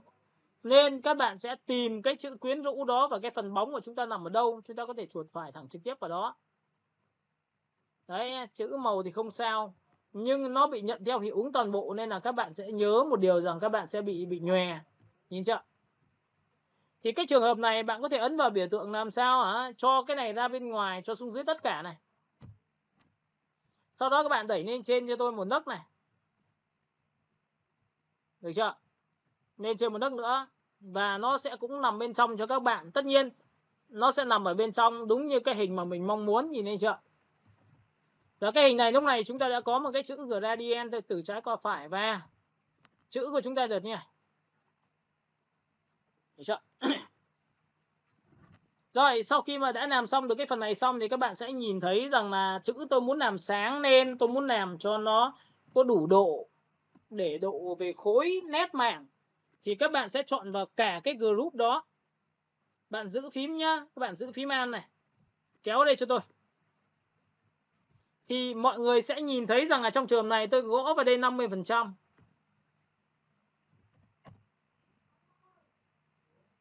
%. Tôi giảm các opacity này đi 50%. Đây ạ. Đẩy ra bên tay phải. Các bạn sẽ nhìn thấy cái chữ của chúng ta bắt đầu nó có khối dần và chúng ta sẽ kéo đây một điểm này. Nha, các bạn có thể dùng cái phương pháp này. Đầu tiên các bạn sẽ chọn cho tôi đó là gì? Ctrl G. Lúc này các bạn gõ vào đây cho tôi giá trị là 30% hoặc 50%. Được chưa? Lúc này sau khi làm xong chúng ta ấn vào Ctrl T và dịch chuyển sang phải này. 1, 2 này. Được chưa? 3 này. 3 nhá. 2 đi. Sau đó các bạn sẽ dịch chuyển xuống dưới một tí nữa này cho tôi. Sau khi đã làm xong dịch chuyển xong thì bạn ấn Enter cho tôi. Thì lúc này chúng ta dùng Ctrl Shift Alt. Ctrl Shift Alt nó sẽ nhân bản cái đối tượng cho các bạn. Ctrl Shift Alt nhân bản này, nhìn chưa? Đấy ạ. Đầu tiên nhá, các bạn sẽ ấn vào Ctrl T cho tôi nhá. Ctrl G này. Ctrl T này. Dịch chuyển này. Xuống rồi, sau đó bây giờ Ctrl Shift Alt. Đấy, không thì các bạn sẽ làm thủ công cho tôi bằng cách như sau, đó là gì? Bạn có được cái thứ hai, bạn sẽ dịch chuyển sang bên phải và dịch chuyển nó rơi tầm khoảng 50%. Dịch chuyển qua đây. Chúng ta ấn vào Ctrl G, dịch chuyển qua bên tay phải 30%. Hoặc nếu không thì bạn chỉ cần dùng một cái thôi. Bạn sẽ cầm đối tượng này kéo sang đây cho tôi.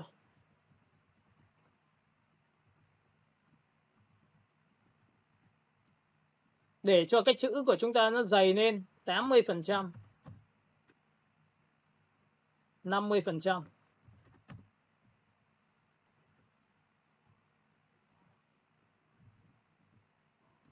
Đây, chữ của các bạn sẽ dày lên độ này cho tôi. Tiếp theo cái phần chữ này của các bạn sẽ nhìn cái text này của các bạn, nhìn chưa? Chúng ta sẽ kéo đối tượng này xuống dưới cái text chữ để cái text này nó lên trên. Nhìn chưa? Text này nó sẽ lên trên cho các bạn. Và nhớ một điều rằng là tất cả những cái text này của các bạn có thể cho cái biểu tượng là chui vào hay như là nó làm cho nó sáng lên hay là cho nó bắt mắt hơn thì các bạn có thể chuột phải vào biểu tượng text, chuột phải này. Còn vào blending option chúng ta sẽ có một cái lệnh như sau nữa là dùng gradient. Đây. Inner shadow là bóng bên trong. Và bóng bên trong thì thường thường chúng ta sẽ làm sáng. Và làm sáng xong thì cái style này các bạn sẽ cho nó nhỏ lại. Nó chính là cái này. Được chưa? Các bạn sẽ nhìn này, dịch chuyển nó quá lớn này, các bạn sẽ nhìn thấy cái bóng sáng ở chúng ta nó có được này. Được chưa? Chúng ta sẽ đẩy cái này 100% lên. Để cái này nó bắt sáng để nó tạo ra khối cho các bạn. Nhìn thấy chưa? Size này to nhỏ này. Cái này là xa gần của cái bóng này. Thì bình thường cái này tôi sẽ để rất là nhỏ thôi. Và tiếp theo là cái này tôi để lên để nó tạo độ nhòe. Đó. Và ấn OK thì các bạn sẽ nhìn thấy cái chữ của chúng ta sẽ được như này. Đó, nó bắt mắt hơn, sáng hơn rồi. Tiếp theo, sau khi đã làm xong được cái vị trí này xong thì các bạn sẽ chọn vào đối tượng của chúng ta chính là cái hình. Và cái hình này tôi muốn là nhìn xuyên qua cái vấn đề về thiết kế. Các bạn nhìn nhé, nhìn xuyên qua. Thì để muốn nhìn xuyên qua bằng cách nào? Thì các bạn nhìn cho tôi đó là chúng ta chọn vào Windows, chúng ta chọn vào kênh màu. Phần này các bạn hãy chọn cho tôi là cái kênh màu red là màu đỏ thì nó sẽ cái chai nó sẽ rất làm sao ạ? Nó sẽ rất là sáng. Chọn vào kênh số 2 là kênh green thì màu sắc nó đậm hơn, và kênh thứ ba là blue như này. Thì trong trường hợp này tôi thấy rằng cái kênh màu của green nó sẽ đậm hơn, và phần này chính là phần tôi hay lấy sắc độ để tôi làm nhìn đục thủng toàn bộ cái chai để nhìn xuyên sang bên kia. Thì bằng cách nào? Thì các bạn nhìn này, để muốn quay trở lại vùng chọn nhìn xuyên sang bên kia của đối tượng, chúng ta dùng lệnh Ctrl và tích thẳng vào ô green. Các bạn sẽ thấy là chọn theo vùng chọn nó sẽ được như này.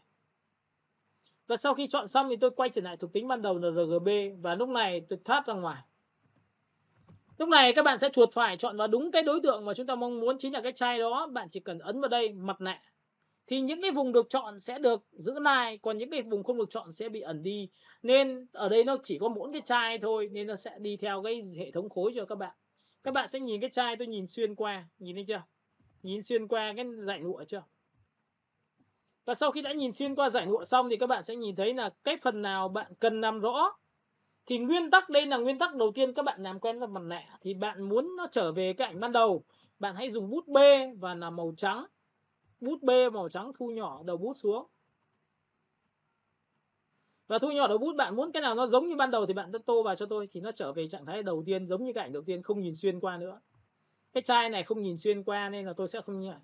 Chỗ này tôi chỉ cho đường viền nhìn không nhìn xuyên qua, thì vỏ chai nó phải được như này.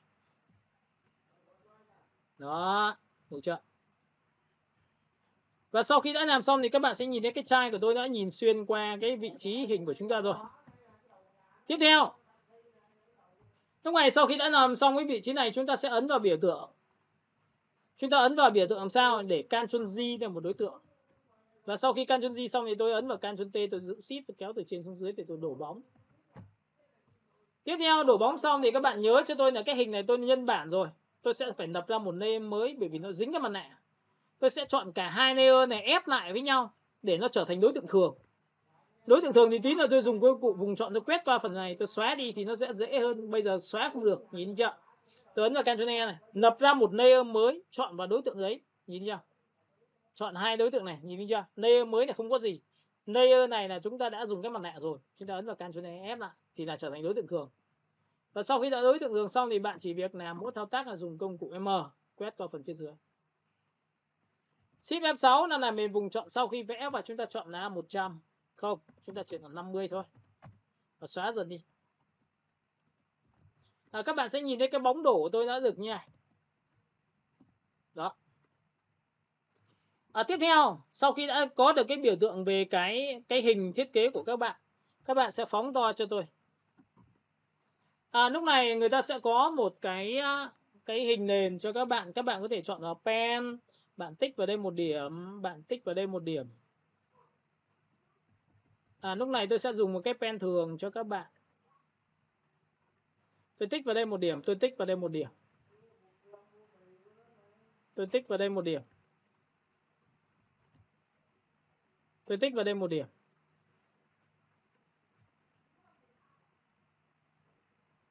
Ctrl Enter. Và các bạn nhớ một điều rằng là đối với Ctrl Enter như này thì có phải các bạn có thể đồng ý với tôi là trong cái group text của chúng ta chính là cái này. Mà tôi lại lập ra một layer mới trong nó thì sao? Đây, các bạn nhìn nhé. Và lúc này tôi đổ một cái màu cho các bạn, đó là một cái màu trắng. Thì các bạn có thấy rằng là cái hình này khi đổ màu trắng vào thì nó đều nhiễm theo sắc độ bị chấm chấm này không ạ? Chúng ta có thể dùng một cái biện pháp là dùng cái công cụ như sau là làm mờ bên tay trái. Bạn có thể dùng công cụ M và bạn quét này cho tôi. Shift F6. Làm về vùng chọn dây tầm khoảng 50, bạn xóa này thì có phải nó sẽ mờ như này không? Và với mờ như này bạn chỉ cần dùng nút thao tác là chọn vào moon tí là làm gì nó nhìn thấy chưa? Nó thành những cái hạt.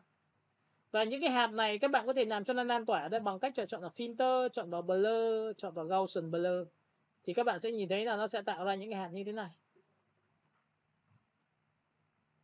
Được chưa? Đó. Và nó là đối tượng bị hòa trộn. Nên là như lần trước tôi đã nói cho các bạn, muốn trở thành những cái chấm này, các bạn chỉ cần đập ra một layer mới và ép nó thành một bằng Ctrl E cho tôi, thì cái chấm này nó sẽ được nha. Đây là cái chấm hình của chúng ta có thể tạo ra như hình nha. Được chưa? Và cũng tương tự như vậy, bên này các bạn cũng có thể tạo ra một cái biểu tượng chấm nhảy cũng được. Tất nhiên học đến bút thì chúng ta rất là đơn giản, nhưng chúng ta không học đến bút thì chúng ta chỉ dùng được đến nhảy thôi. Tiếp theo, phần phía dưới của các bạn. Cái phần phía dưới của các bạn là một cái màu. Các bạn có thể chọn vào cho tôi là cái công cụ pen. Và lúc này các bạn sẽ chọn cho tôi một cái miếng màu tùy theo tính chất, các bạn có thể vẽ ra. Và vẽ ra như thế này, vẽ ra như thế này. Và sau khi vẽ xong thì các bạn nhớ là chọn vào shape để gì? Chúng ta sẽ dùng một cái gradient theo kiểu màu sắc đây. Các bạn hãy chọn cho tôi một cái màu đậm, tích vào đây. Tích đúp vào, hãy chọn cho tôi một cái màu đậm. Tiếp theo bạn sẽ tích vào đây cho tôi. Lúc này chúng ta sẽ tích đúp vào. Chúng ta sẽ chọn một cái màu sáng hơn. Đấy nha. Và chúng ta sẽ chọn vào cái gradient của chúng ta đang là dạng gì. Hình tròn. Đảo ngược màu. Tích vào đây thì nó sẽ đảo giữa đậm và nhạt sang nhau. Được chưa? Và bên này tôi sẽ làm sao chỉnh cho nó đậm hơn bằng cách tích đúp vào đây. Chúng ta hãy chọn theo tông tím. Và tôi sẽ chọn tím đậm như thế này. Để nó lấy sắc độ là phần phía dưới là đậm. Tiếp theo phần bên này của các bạn thì bạn sẽ làm sao? Cầm cái biểu tượng này cho tôi. Bạn sẽ chọn cho tôi một cái màu nó đậm hơn để nó trầm lại. Tiếp theo nữa là cái độ này của các bạn là 100% scale này, các bạn sẽ cho nó lớn hơn. Đó. Đây là độ scale, là độ to của cái khối bóng đấy. Bạn ấn vào đây. Thế là tự khắc chúng ta có được một cái biểu tượng chữ nhỉ. Rồi. Tiếp theo. Sau khi đã chọn xong được cái vị trí này xong thì các bạn sẽ chọn cho tôi một cái Ctrl O. Lúc này thì như các bạn biết rồi là chúng ta có thể chọn lựa là cái biểu tượng ánh sáng. Lần trước chúng ta đã học. Chúng ta ấn vào Ctrl A chọn hết, Ctrl C copy và sang file thiết kế thì các bạn sẽ ấn vào Ctrl V. Cái biểu tượng này tôi cho lên trên tất cả. Và lúc này các bạn hòa trộn cho tôi làm sáng ảnh thì nó sẽ được như này. Được chưa? Hình khá là to nên các bạn có thể ấn vào Ctrl T và thu nhỏ lại. Các bạn có thể đặt lên phía trên để cho nó ảo diệu hơn. Đấy, để cho nó mơ màng em tí. Và sau khi đã làm xong cái phần này thì các bạn sẽ nhìn thấy là tôi sẽ thu nhỏ cái này xuống dưới một tí nữa. Như này chưa? Chúng ta sẽ dùng cái công cụ lasso để chúng ta sẽ uốn lượn cái đường chuyển động của chúng ta. Ví dụ chúng ta vẽ lên đây, chúng ta vẽ lên đây, chúng ta vẽ lên đây, chúng ta vẽ lên đây, chúng ta vẽ lên đây, chúng ta vẽ lên đây. Đó, và sau đó thì dùng công cụ Shift F6 làm mềm vùng chọn dưới tầm khoảng 50 60 và xóa đi. Được chưa? Thế là tự khắc chúng ta có được cái này này. Tất nhiên cái phần logo này của các bạn thì các bạn có thể cho xuống dưới cái logo. Các bạn có thể chuột phải thẳng trực tiếp vào cái logo của chúng ta là số 3. Cho nên trên tất cả thì các bạn cũng có thể làm được điều này. Nhìn thấy chưa? Và khi đã có logo xong mà bạn muốn làm logo sáng hơn thì các bạn có thể có những cái giải pháp. Một là đặt logo này. Hai là đối tượng này của các bạn sẽ là phải làm sao trầm đi. Trầm đi bằng cách nào? Bên này chấm nhảy được chưa? Dùng công cụ M lại quét qua phần bên tay phải và lại xóa đi. Shift F6. Xóa. Đó. Tiếp theo ánh sáng của các bạn sẽ nhìn thấy là trong phần này tôi sẽ chọn vào chuột phải. Cái khung thiết kế của cái người cô gái nó nằm ở đâu? Đây. Đây, cô gái chui vào cái hình này, chuột phải vào chính hình này. Blending option. Lúc này chúng ta chọn vào biểu tượng inner shadow là bóng bên trong. Và cái bóng bên trong này thì tôi sẽ quyết định cho nó là chọn là multi. Và tiếp theo chọn multi xong thì tôi sẽ chọn là cho nó một cái màu tím đậm. Sau màu tím đậm xong rồi tôi sẽ kéo cho các bạn xem, nhìn thấy mọi người nhìn thấy như này chưa? Nó sẽ là đi theo vành ngoài của đối tượng của chúng ta. Và tiếp theo thì chúng ta sẽ chọn vào style, nhìn thấy chưa? Nó sẽ đậm lên một độ này. Nhìn chưa? Đậm thêm một độ cho các bạn. Đấy, tùy theo tính chất của các bạn vẫn mong muốn nhá.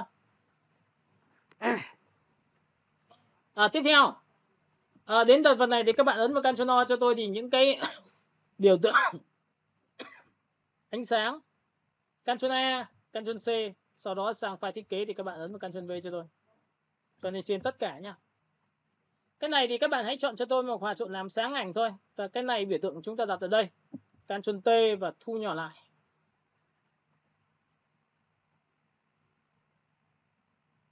Với cái phần này thì các bạn chỉ cần ấn vào biểu tượng là Warp và chọn cho nó một cái biểu tượng là hình cho nó cong lên. Thì các bạn sẽ cầm biểu tượng này nó sẽ cong xuống dưới. Với cong xuống dưới này thì các bạn sẽ đặt vào đúng cái vị trí mà các bạn mong muốn thôi. Đó, các bạn nhìn thấy chưa?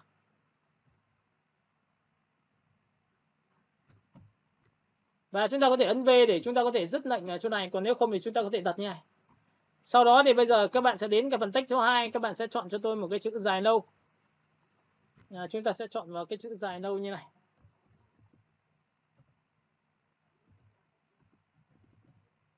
Rồi, sau khi đã có chữ dài nâu xong thì chúng ta sẽ kéo ra và chúng ta phóng to lên chữ dài nâu của chúng ta nó đặt ở vị trí này. Và chữ này thì các bạn hãy chọn cho tôi một cái màu. Chúng ta sẽ chọn vào biểu tượng cái chữ của chúng ta đặt như này. Và phông chữ thì chúng ta sẽ đặt như này. Và Ctrl T. Chúng ta sẽ thu nhỏ lại cái vị trí hình của chúng ta đặt vào đây. Có thể nằm ở đúng cái vị trí mà mình mong muốn. Được chưa? Cái nền dưới của các bạn nó chưa đủ đậm thì các bạn có thể ấn vào biểu tượng là Ctrl G và lúc này chúng ta dùng hòa trộn là multi để nó đậm màu, để nó tạo ra cái sắc nét cho các bạn. Tiếp theo, sau khi đã có chữ dài nâu xong thì các bạn có thể dùng cái phương pháp là chọn vào cho chúng ta một cái nền không phải là chữ như thế này nữa mà có thể là chữ dài nâu là T. Chọn vào cái tông màu là có thể là hồng sáng như thế này hoặc là sáng 1 độ thôi. Hoặc thậm chí là các bạn có thể chọn cho tôi là Blending Option. Dùng Gradient Overlay. Và tiếp theo là tôi không chọn vào cái màu này nữa, tôi chọn vào Basic. Màu thì tôi sẽ chọn vào vị trí là bên này tôi sẽ chọn một cái màu hồng đậm. Hồng phớt nhẹ. Bên này tôi sẽ chọn trắng. Tôi sẽ kéo hồng ở giữa và hai bên thì trắng tôi tích vào đây. Đó.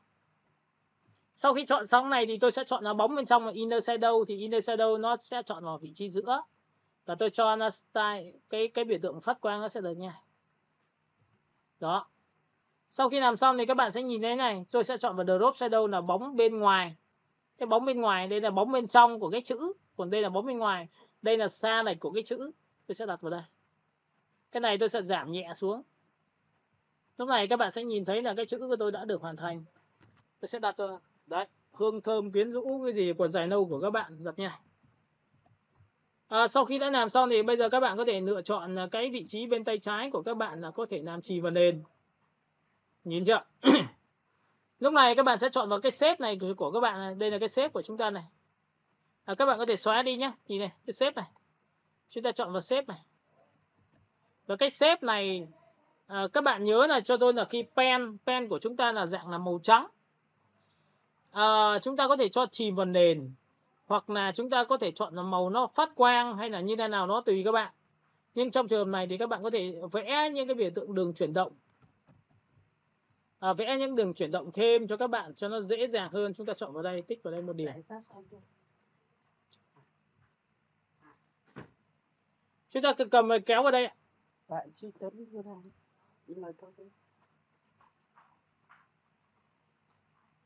Và chúng ta sẽ kéo xuống đây nhé, các bạn nhớ nhé. Sau khi kéo xong thì các bạn sẽ dùng cho tôi một cái biểu tượng liên quan đến phần màu sắc này chúng ta sẽ biến mất này. Phần nét của chúng ta sẽ tăng giá trị là màu trắng này. Và tất nhiên là sau khi màu trắng xong thì các bạn sẽ chọn cho tôi cái vị trí là tôi kéo xuống đây. Đó. Các bạn nhìn thấy này chưa? Đấy, các bạn có thể đặt những cái vị trí này nó thấp vào. Và sau khi đã làm xong phần này mà muốn nó trở thành cái đối tượng thường thì các bạn nhớ cho tôi là tôi muốn đến đây nó chìm vào nền. Thì làm bằng cách nào? Các bạn sẽ chọn là pen trước, các bạn tích vào đây điểm này, các bạn sẽ kéo xuống đây cho tôi một tí. Các bạn sẽ cầm điểm này, các bạn kéo đây cho tôi một tí. Cầm điểm này kéo vào đây. Và sau khi đã làm xong thì các bạn nhớ cho tôi là lúc này tôi sẽ lập ra một layer mới. Và tôi ép hai cái này thành một bằng Ctrl E. Lúc này sau khi Ctrl E xong thì bạn sẽ dùng công cụ M và quét qua bên này cho tôi và dùng công cụ Shift F6 là mềm nhá. 50 xóa. Thì lúc này các bạn sẽ nhìn thấy nó sẽ chỉ vào nền, trông nó sẽ ảo hơn. Và lúc này cái đối tượng của chúng ta nên xuống 50%. Thế là tôi đã có được cái phần bên tay trái. Nhìn chưa? Và các bạn có thể được quyền chọn hòa trộn là overlay thử xem nó có màu sắc nhẹ không. 30%, 20%. Nhìn nhá, 50 này, 20 này. Các bạn có thể sổ xuống nha, chọn cho tôi ổ kéo này. Đấy, và cũng tương tự như vậy với cái bên này thì các bạn cũng tương tự như vậy. Chúng ta sẽ chọn là pen, chúng ta lại tích vào đây một điểm. Chúng ta lại kéo vào đây một điểm. Và sau khi làm xong thì các bạn sẽ sổ xuống và chọn cho tôi mất màu. Phần thứ hai chọn vào cho tôi là số 2. Và tiếp theo sau khi cũng tương tự như vậy thì tôi lại lập ra một layer mới và ép nó thành một bằng Ctrl E. Lúc này dùng công cụ M và lại quét qua cái vị trí cần thiết bên tay phải của các bạn dùng công cụ Shift F6. Chúng ta chọn là 40 50 và xóa đi. Và sau khi xóa xong thì các bạn hãy chọn cho tôi giá trị là số 5, số 3. Đấy, có nghĩa là chúng ta tạo ra những cái đường viền của chúng ta như thế nào. Đấy, các bạn nhìn chưa? Và tiếp theo những cái biểu tượng này của các bạn là cái chai của các bạn nhé. Bạn thấy là cái này nó hơi bị to. Các bạn có thể được quyền làm sao cho nó thu nhỏ lại cả hai. Và sau khi đã làm xong thì bây giờ cái phần này hình cửa dưới của các bạn thì các bạn chỉ xóa thôi. Xóa là xong. Nha. Đó. Rồi, sau khi đã làm xong được tổng quan toàn bộ tất cả đối tượng thì bạn sẽ phủ cho nó một lớp màu và cho nó hoài cổ hơn thì các bạn sẽ nhìn thế này, tôi sẽ làm cho các bạn xem đó là gì. Các bạn sẽ chỉnh toàn bộ tất cả cái này ở dạng là Channel Mixer.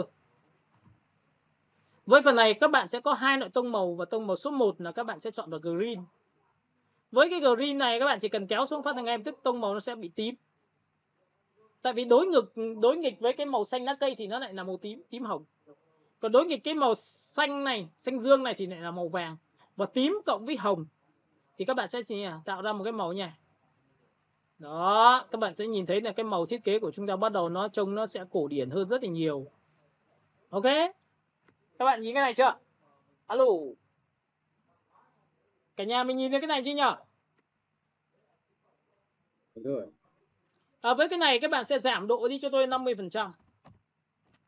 Phần thứ hai các bạn sẽ nhấn nhá toàn bộ tất cả khung ngoài này sẽ làm sao ạ? Nó sẽ tối hơn. Các bạn sẽ dùng cái phương pháp như sau. Sổ xuống các bạn sẽ chọn vào gradient nhá. Nhìn chưa? Với cái gradient này thì các bạn hãy chọn cho tôi một cái màu đó là màu đậm.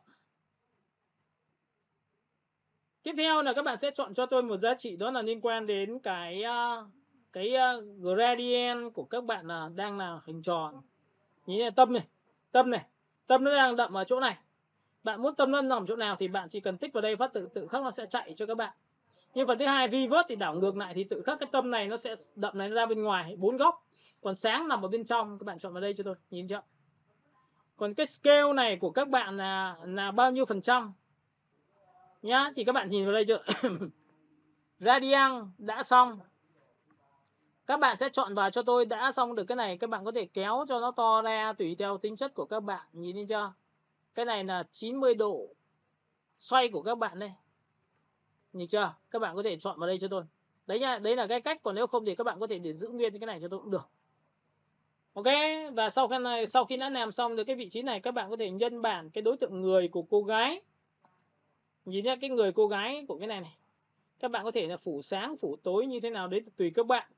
Nhưng qua bài này chúng ta chỉ tập luyện cái vấn đề về làm cho chữ nó trở thành cái bố cục. Có nghĩa là đường khung này nó sẽ nối liền với cái chữ.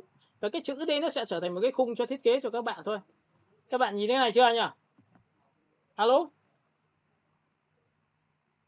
Alo, alo. Rồi đấy ạ.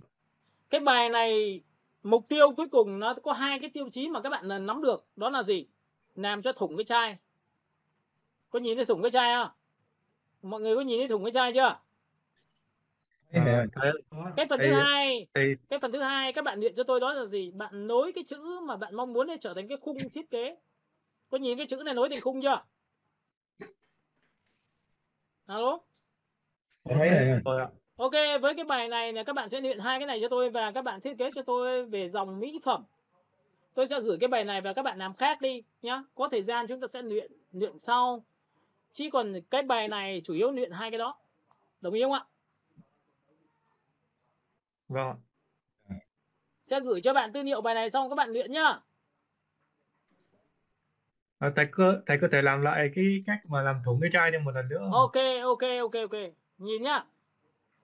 Dạ. Chúng ta sẽ chọn sang cái chai. Đây ạ. Được chưa? Ctrl Z lại này, Ctrl X nhá. Cái chai đó thì khi mà tôi ấn vào Ctrl V nhảy thì các bạn sẽ nhìn thấy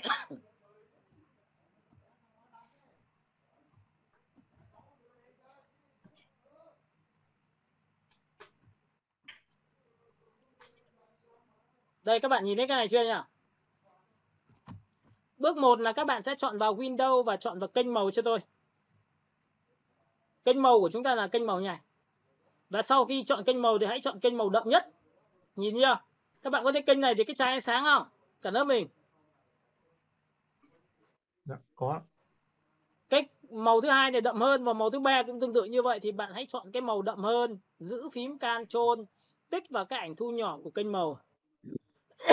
Thì nó sẽ chọn tất cả những cái vùng màu theo sắc độ. Nhìn chưa? Nhìn chưa? Sau khi đã làm xong chọn được cái sắc độ đối tượng rồi thì bạn hãy quay trở lại RGB là chính là màu thật. Và lúc này việc còn lại của các bạn là trên cái kênh layer này, layer riêng và kênh màu riêng nhé. Các bạn nhìn thấy chưa? Bạn ấn vào biểu tượng mặt nạ cho tôi thì lúc này Thầy ơi. Vậy thì kích vào cái kênh nào mà nó có màu đậm nhất đúng không? đúng Chứ rồi thì không nó phải sẽ là chọn kích theo sắc độ thủng nó tốt hơn. Nhìn này chưa? vâng. Chứ không phải là kích vào ruin đúng không? Đúng rồi. Có nhìn thấy này chưa? Và bây giờ khi thủng thì nó thủng hết như này thì có những cái chai thì có những chỗ là nó không nhìn thủng. Thì bạn phải dùng một cái công cụ là bút bê màu trắng thì tượng trưng cho việc giữ lại cái hình. Nên bạn muốn giữ phần nào thì bạn tô phần đấy cho tôi. Có nhìn thấy cái này chưa? Rồi bên mép này phải là nó phải giữ lại thì nó mới giống cái chai. Tôi chỉ cho thủng phần giữa thôi. Hiểu cái này chưa? Rồi sau đó bạn sẽ nhìn này, nhìn xuyên qua mặt chưa, xuyên qua tay chưa? Đây là chuyên gia cắt những cái dạng nước nhá, các bạn nhớ nhá. Hiểu cái này chưa nhỉ? Vâng. Ok, vậy bây giờ chúng ta đã làm xong được cái phần thiết kế cho một cái nước hoa. Và tất nhiên là hôm nay chúng ta đã dừng ở cấp độ đó là luyện hai cái bố cục và nâng cấp cái phiên bản cho lần sau. Sau này khi mà chúng ta hiểu về gradient là gì, mặt nạ là gì thì chúng ta sẽ làm tiếp nha. Các bạn hiểu cái này của tôi chưa nhỉ? Dạ. Sau khi làm xong Được các rồi. bạn hãy chọn cho tôi một cái biểu tượng là Ctrl S lại và xếp nó lại phần thiết kế nhá. Được chưa? Ok, hôm nay lớp mình luyện hai cái này nhá. Gửi tư liệu cho mọi người bây giờ đây. Nhớ chưa? Thủng chai và biến cái chữ trở thành gì? Khung hình. Ok, xong chưa nhỉ? Dạ xong rồi. Rồi, bây giờ thì gửi cho mọi người về tư liệu để mọi người luyện nhá.